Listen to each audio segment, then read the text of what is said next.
How to delete a post on TikTok. Hello guys, this is Atticus and welcome back to another tutorial video. In today's video, I'll teach you guys how you can delete a post on TikTok. So without any further ado, let's dive right into it. So the first step that you'll need to take here is make sure that you have the updated version of TikTok. You can head over to your App Store or Google Play Store and update it. After doing that, open up your TikTok. Then head over to the bottom right corner on your profile section. After you're on your profile section, you'll see your posts. Now to delete your post, what you'll have to do is select any post that you want to delete. So let me just click on this and there we go, this is my post.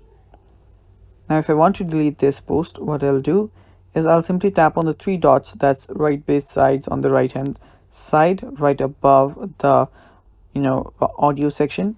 Tap on it, and after you tap on it, on the bottom you can scroll. After you scroll on the left, you'll find the delete button. Tap on the delete button and confirm it.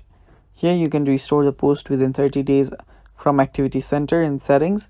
So you can delete this and just leave it there. Now if you go back there, you can notice that the post is now deleted. And that's basically it guys. Thanks for watching. Stay tuned for more and bye bye.